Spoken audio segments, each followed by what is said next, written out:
Victory Studios in downtown Little Rock, this is Capitol View. And good Sunday morning to you. Welcome to Capitol View. I'm Jay Burr. The Arkansas House will meet Friday to consider whether to remove a lawmaker who pleaded no contest to not paying state income taxes.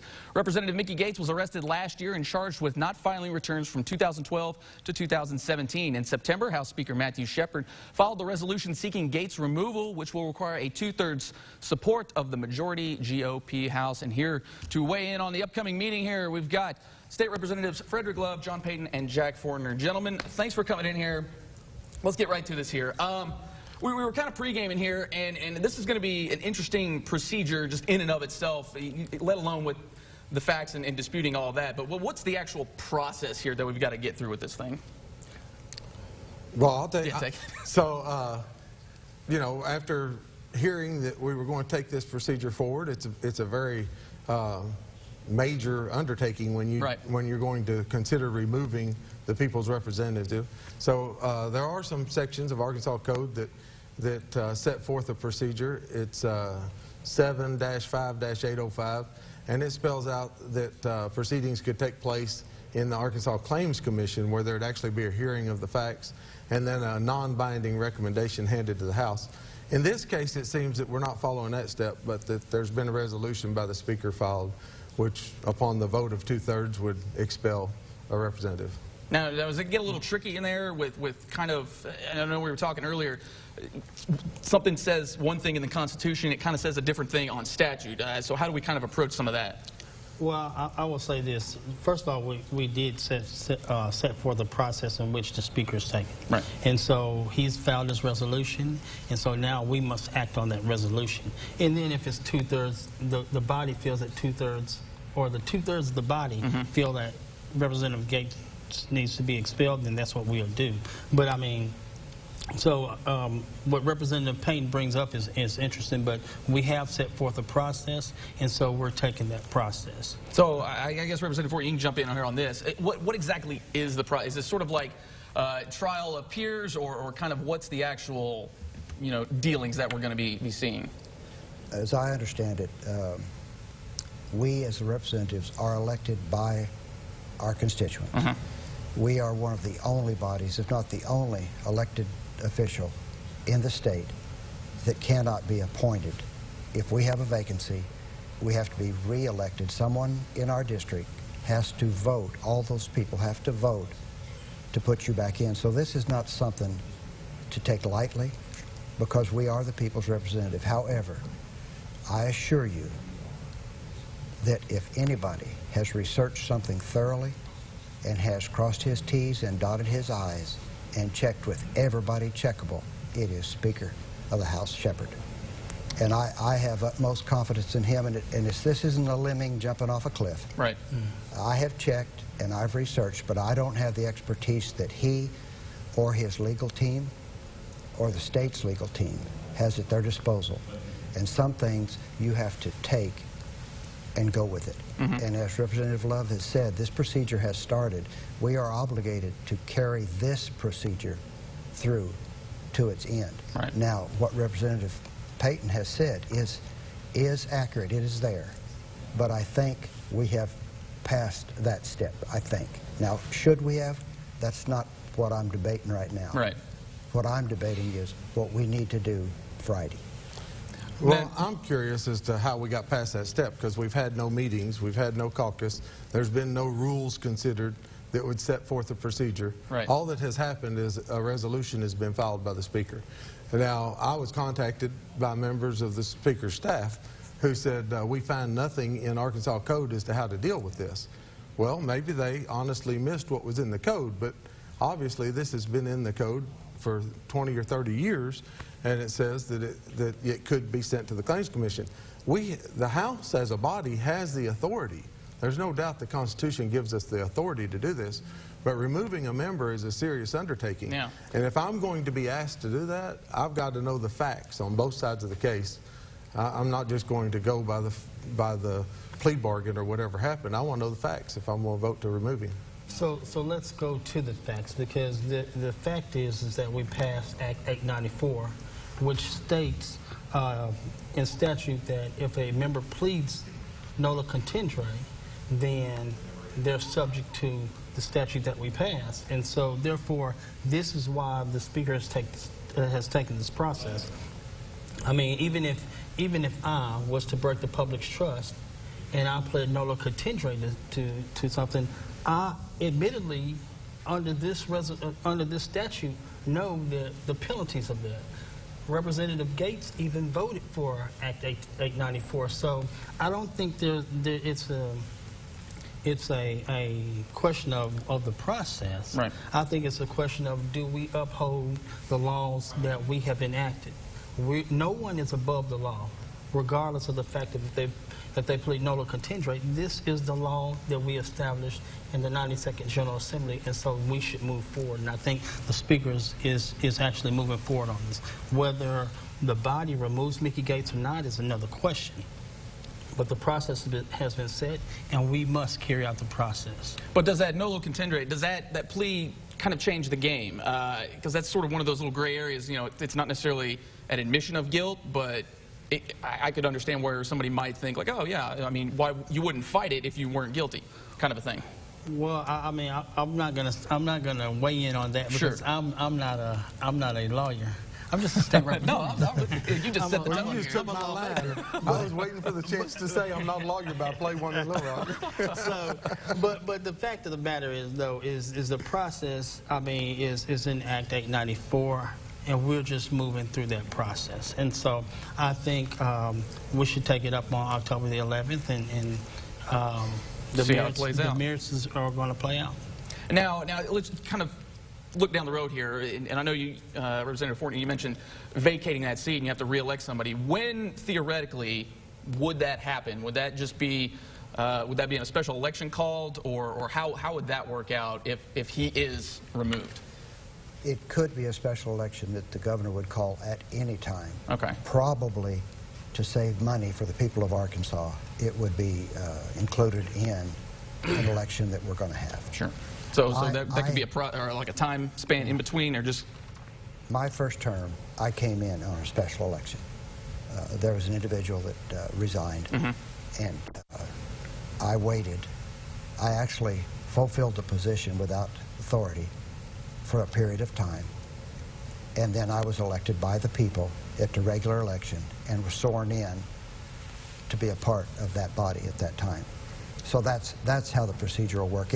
It could be the day after we vote, but I doubt the governor's going to call a special election to fill that term immediately. Okay. And how long are we talking about with this procedure? Is this going to be just a one-day shot, or you know, just kind of give our audience kind of an idea of how long are we guesstimating this thing will go? We'll vote on it Friday and it'll be done. So one day, one hit. There's an appeal process. There's a lot of things that can happen after that, but right. It is done at that point. All right, so again, plenty to talk about here. And again, it's just such a fascinating process here. Is there a general vibe on what's going to happen here, or just we're going to wait to see how things play out?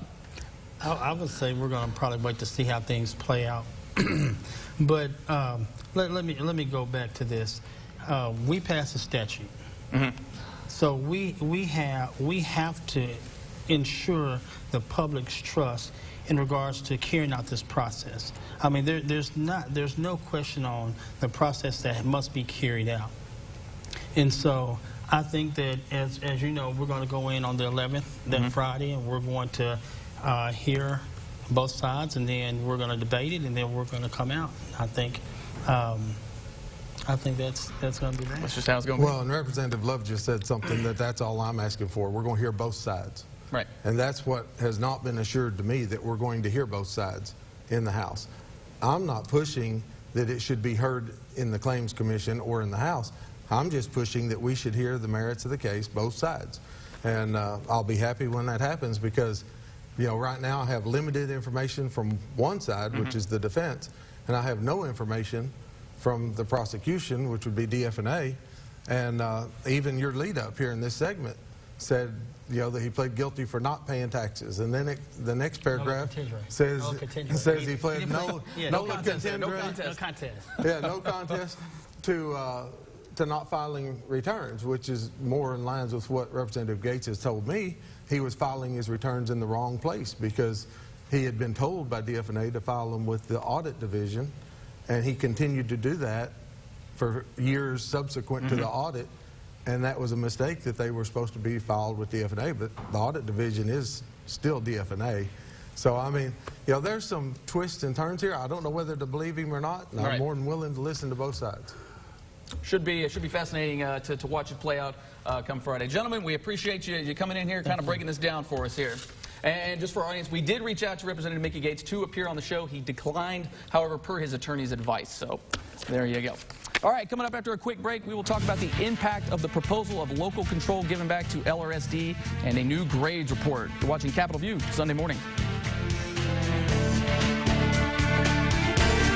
Hardee's new 2-3 More menu makes breakfast simple. 2 cinnamon and raisin biscuits or a sausage biscuit, $2. Bacon, egg, and cheese biscuit, $3. Hearty breakfast platter, $4. Breakfast isn't rocket science. It's way easier.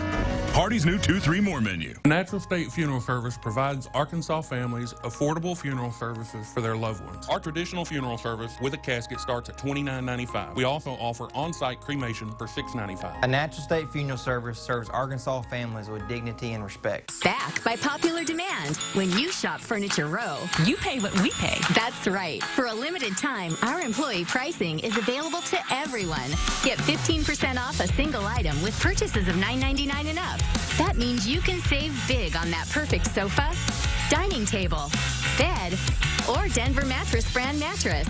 Our discount is your discount. Plus, no interest until January 2022. Furniture Row employee pricing. Available now for everyone. Want a car buying experience that's a little different? Then shop Riser Harness Ford, your hometown dealer. We're a different kind of dealer with a different kind of approach. No hassles, no gimmicks. Just good, honest folks giving you good, honest car deals. We've got a great selection of new Ford cars, trucks, and SUVs. One for every budget. Plus a great pre-owned selection. So when you need a new vehicle, the difference is Riser Harness Ford. Come see us today on Race Street in Searcy or online at riserharnessford.com. Eating right and improving your health is always easier when you have a little help. For everyday tips to make sure you're living well, go to KARK.com and click on the Keep On Amazing tab. Brought to you by Baptist Health. Keep on amazing. Hardee's Monster Roast Beef is savory beef covered with applewood smoked bacon covered in melted cheese. That's like doing donuts in a hot rod while catching a game-winning Hail Mary. Hardee's Monster Roast Beef. It's the ultimate triple threat. You're watching Capitol View, Sunday morning talk focused on the political scene in Arkansas. And welcome back to Capitol View. In September, the State Board of Education proposed creating a 9-member local school board after an election. Each school will be put into a category which will dictate how much power the board has. Last Friday's school grades released revealed 8 schools with an F. Teresa Gordon with the Little Rock Education Association joins us now to talk about just all of this Little Rock School District stuff. And Teresa, we appreciate you coming in here. Let's get right to it here. I guess from the LREA standpoint, what you guys don't really seem to be in favor of what the state board proposed. Why is that? Well, the state board proposed several things. Right.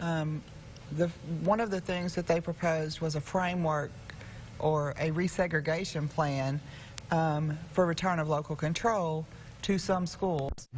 And then the other motion that was made at that same meeting was to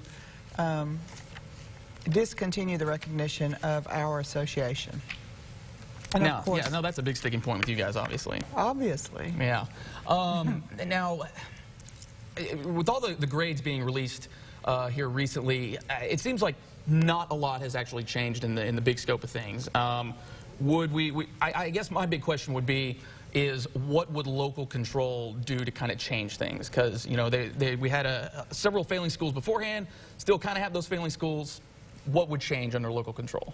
Well, you have to remember that that term, it really defines poverty, a poverty situation. And you can look at those schools with the F designation, and they are going to be high-poverty schools located in high-poverty neighborhoods with the majority of the children attending them being in high poverty. Right. And so whenever you talk about improving the schools, the first thing you have to address is that situation. Right.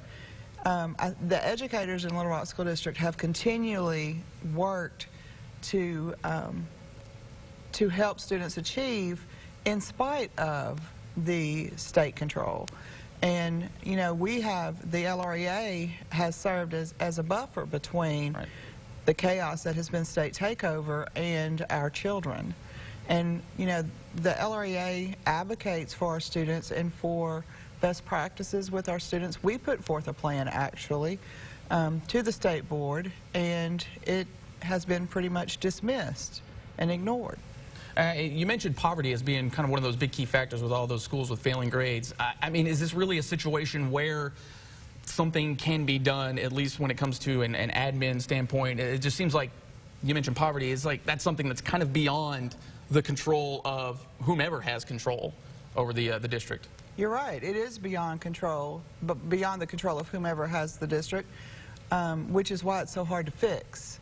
And you know, our goal is to support our students and to provide the resources that they need to ensure that they are in the best situation possible for them to learn and to be successful. And what has happened is that those schools of poverty have not received the resources that they need. Even under state control, they have not received the resources. And, you know, that indicates to me and to the educators of Little Rock that state control has failed our students. So what would change with it from being a local? Because it was kind of a, I don't want to say a mess, but you know, there was a reason they got taken over to begin with. And you know, if things really haven't changed a lot, like you mentioned, under state control, what can the local level do to kind of fix that problem as best they can? Obviously, with those circumstances kind of beyond the control. Well, our students need investment and support. They don't need neglect and disparity. And under state control, we have been neglected, and our students in those high poverty schools have been treated differently than the students in the other schools. The state has failed to provide support to those students of most need.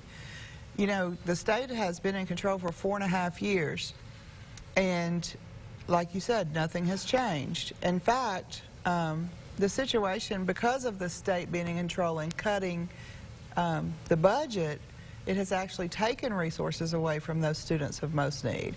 And so we have cut positions, we have cut days, we have cut resources like counselors and library media specialists and you know, new textbooks, and we haven't provided new classrooms with up-to-date equipment and materials, and all of those things contribute to the success of students. Well, it's definitely something that we could talk probably 2 shows worth about. Most definitely. Absolutely, yes. But our time is up here. Teresa, we do appreciate you coming in here. We'll probably try to get you back in here once things are a little more concrete. What do you say?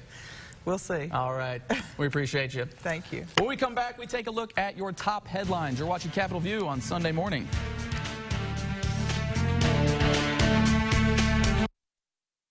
Steve's Auto Body in Searcy, the collision repair experts. At Steve's, we are known for flawless work and quick turnaround. We work with all insurance companies and can handle your claim start to finish. Call 501-380-6345 or stop by Steve's at 200 East Line Road in Searcy. Come and enjoy a new experience in shopping for your home. At Aladdin Rugs and Home Decor, we have over 5,000 rugs in the latest colors and styles. Bring your pillows, your pillow shams, and sizes. We will help you select the perfect rug. We're #1 in customer service with 15,000 square feet of rugs, unique home decor, wallpaper, and flooring. Remember, buy today, take it home today, and save. Why wait? We like our heroes to be larger than life, but in the real world, heroes don't hide behind capes or masks, and they change lives not with daring actions, but with small gestures. On our 10th anniversary, we celebrate everyone who has played the Arkansas Scholarship Lottery. You've created nearly $1 billion in scholarships to educate the next generation of Arkansans. So while you didn't set out to be heroic, you certainly achieved it, because when you play, we all win. Sold it, sold it, sold it. Attention gun enthusiasts and collectors, live and online rare firearm and luxury furniture absolute auction with 400 estate items, including 86 firearms, a rare 1924 Holland & Holland 577 Nitro Express double rifle, a Jarrett 300, 15 Benelli shotguns, 17 Brownings, Colt pistols, and much more. Online bidding is now open through the Wilson Bidding app with the live auction Tuesday, October 22nd at 5 p.m. from 145 Blackhawk Lane in Hot Springs, Arkansas. And everything is selling regardless of price. Go to wilsonauctioneers.com. Sold it, sold it, sold it. Shred. Sip. Send. Repeat. In Little Rock, we're all about the good times. Inside and out.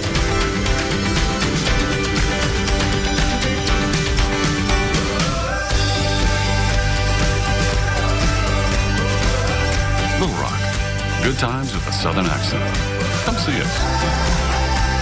Steve's Auto Body in Searcy, the collision repair experts. At Steve's, we are known for flawless work and quick turnaround. We work with all insurance companies and can handle your claim start to finish. Call 501-380-6345 or stop by Steve's at 200 East Line Road in Searcy. You're watching Capitol View, Sunday morning talk focused on the political scene in Arkansas. Welcome back to Capitol View. On Thursday, President Trump signed an executive order saying he will expand Medicare benefits for seniors. The president says the plan will give seniors access to new technology like telehealth, lower costs, and that the expansion is important to protect Medicare benefits that he says are under attack by Democrats. But policy experts disagree. We are making your Medicare even better, and we're not letting anyone, it will never be taken away from you. That's crazy political talk that's coming from the White House.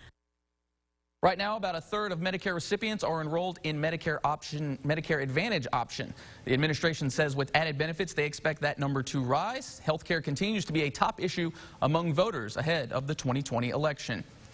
Even though Congress is on recess, Speaker Nancy Pelosi, who also chairs the House Intelligence Committee, held a news conference to give an impeachment inquiry update. The plan to subpoena the White House for documents related to Ukraine if the White House won't hand them over. A White House transcript confirms Trump phoned Ukraine's president and asked for a favor, which was help investigating Joe Biden and his son. Pelosi says that appears to be an abuse of power, and the president fired back. And this president of the United States is stooping to a level that is beneath the dignity of the Constitution of the United States. All they want to do is try and win the election in 2020, so they come up with this impeachment nonsense. After the president withheld millions of dollars in aid for Ukraine, a White House transcript confirms he phoned Ukraine's president, did ask for that help in investigating Biden and his son.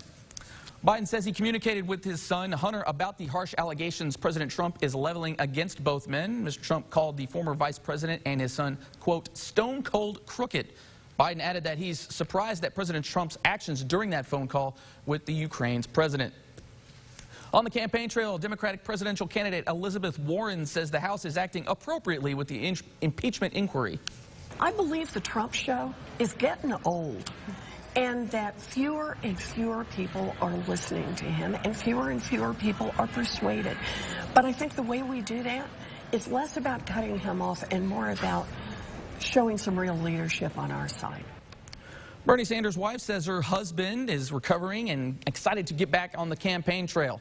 Sanders was hospitalized with a blocked artery and had 2 stents put in after experiencing chest pains at a closed-door fundraiser in Las Vegas last Monday. On Thursday, his campaign released a statement from his wife, Jill. She says there's been no need for additional procedures and that Sanders is, quote, ready to get back out there, end quote, and is looking forward to the October debate. Rally songs are becoming as much a part of the presidential campaign as the speeches. Washington correspondent Kelly Myers breaks down the historical meaning behind it all. Music can change a campaign rally from this to this. All with a little help from John Lennon's Power to the People. It's a tactic that's been used by politicians for generations. It goes back really to the 1840s, the writing of original campaign songs. Lauren Kajikawa studies the musical soundtrack for candidates throughout history here at George Washington University in D.C. Memorable jingles like these helped lead candidate after candidate into the White House. But as Americans' music tastes changed, so did the campaign soundtrack. I think political strategists started to realize that they could rely on existing popular music that would embody some of the values. Now artists like Tom Petty to Stevie Wonder get featured by candidates hoping to form an emotional bond with their voters. From Elizabeth Warren using Dolly Parton's hit 9 to 5 to Beto O'Rourke's love for punk rock, 2020 Democratic candidates' playlists are unique as ever. It's kind of an index of identity. Kachikawa says the one thing that hasn't changed over the years is the strategy behind it all. Former Vice President Biden, his playlist is evenly split between black and white artists, and Kamala Harris's playlist is much more, it's the most, I think, African-American artist of any of the other candidates in the field right now. Music remains an unwavering part of the American campaign, and that tune isn't changing anytime soon. Reporting in Washington, I'm Kelly Meyer. I'd probably go with 50 cents if I can myself. We're back to wrap it up after this. You're watching Capitol View Sunday morning. This junior garlic butter burger is so juicy. The butter really brings out the flavor. Well said, Peter. You're kind of buttering me up. What did you do? You're just a really good friend. Thank you so much. Yeah. Grab a $2.99 junior garlic butter bacon burger with tots while they last. Hi, I'm Lieutenant Governor Tim Griffin. You know, fall means tailgating and football in Arkansas, and we love it. Football season reminds us that the next generation is on the way. STEM education, lower taxes, and leaner, smarter government are essential to grow good-paying jobs. Jobs that will let Arkansans raise their families right here at home. Stand with Arkansas Competes and demand world-class education, lower taxes, and leaner, smarter government. Sonic's got all my fair faves. Cheddar peppers, 99-cent corn dogs, Oreo a la mode. But there's no chicken on the Fair Faves menu, right? No. Why do you ask? No reason. You're safe. Hurry in. Fair faves start at 99 cents and order ahead for happy hour anytime. We're watching Capitol View, Sunday morning talk focused on the political scene in Arkansas. And that is it for this week's show. We're back with an all-new Capitol View next week. Enjoy the rest of your weekend.